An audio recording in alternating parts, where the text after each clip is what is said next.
Sudradio.com, un max d'outils à prix mini présente.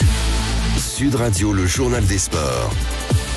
Changement d'ambiance tout de suite sur Sud Radio, maintenant que Morgane Thomas est bien étirée à la une de l'actualité sportive ce matin. La France renoue avec la victoire, mais c'était chaud contre l'Écosse. L'Écosse dans le tournoi des 6 nations, vous l'entendrez.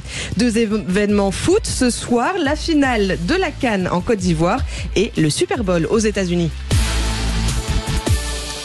Certains la qualifient de hold-up, d'autres la trouvent méritée. Quoi qu'il en soit, la France a gagné hier contre l'Écosse dans le tournoi Destination. Le suspense était lourd à Édimbourg. La victoire du 15 de France a été prononcée après la sirène et après de longues minutes de concertation d'arbitrage. Vous l'avez vécu en direct sur Sud Radio. Oh que c'est long, oh que le doute est lourd. Dernier mot échangé entre Charles Olivon.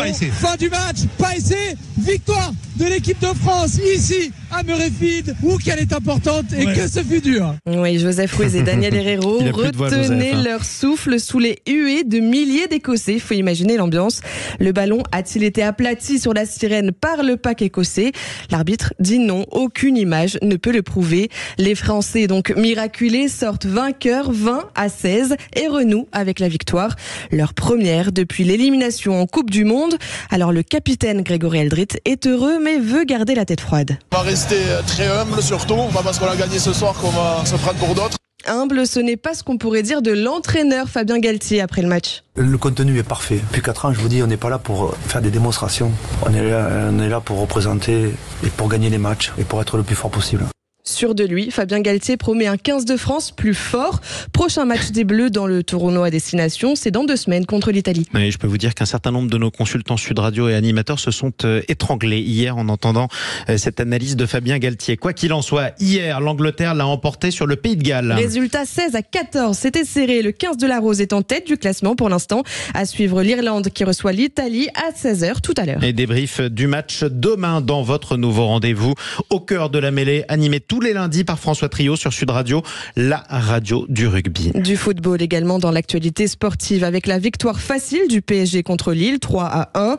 Le Paris Saint-Germain rassuré avant son 8e de Ligue des Champions mercredi contre la Real Sociedad. Cet après-midi, la Ligue 1 reprend à 13h. Le Havre reçoit Rennes.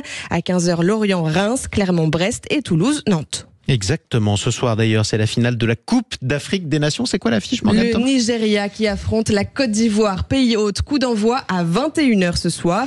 Hier, l'Afrique du Sud a remporté la 3e place au tir au but contre la RD Congo. Et la République démocratique du Congo, sacrée performance pour les Bafana qu'on n'attendait pas aussi haut niveau, en tout cas les Sud-Africains. Allez, un autre événement de football ce soir, mais alors c'est pas le vrai football, pardon les Américains. C'est le 58e Super Bowl, la grand-messe du football américain. Oui, on vous pardonnera ce jugement, Jean-Marie. En tout cas, c'est un événement qui dépasse largement le cadre du sport et qui bat tous les records d'audience. On fait le point avec Marie Valin de l'Observatoire du Sport Business. Aux USA, le foot américain est une religion, dont le Super Bowl est la grand-messe avec 115 millions d'Américains rassemblés devant leur poste l'an dernier. Un record d'audience pour le football américain qui truste 9 des 10 plus grandes audiences de l'histoire de la télé américaine, seulement battues par l'alunissage d'Apollo 11 en 1969. Une popularité qui se retrouve économiquement, avec des chiffres qui donnent le tournis. 6,7 millions le spot publicitaire, contre 380 000 € pour la finale de la Coupe du Monde 2022 sur TF1, un ticket d'entrée au stade à minimum 7 000 $, et un concert de mi-temps coûtant 10 millions de dollars. Une manne qui symbolise bien le poids du marché américain dans le sport business, près de 50% du marché mondial. Une puissance qui n'empêche pas la NFL, ligue sportive la plus puissante du monde avec 10 milliards de droits TV, de chercher à s'internationaliser. Le Super Bowl, regardé par 400 millions de personnes à travers le monde, est devenu, au même titre qu'Halloween, un symbole de la culture américaine. Louis-Marie Valin, membre de l'Observatoire du Sport Business. Coup d'envoi du Super Bowl, c'est à 12h30, heure française. Super Bowl, pas Super Bowl, enfin Morgane Thomas. Chacun son accent. Exactement. Rendez-vous à 12h30 pour les amateurs de football américain, de publicités interminables et de Pom Pom Girl en tout cas.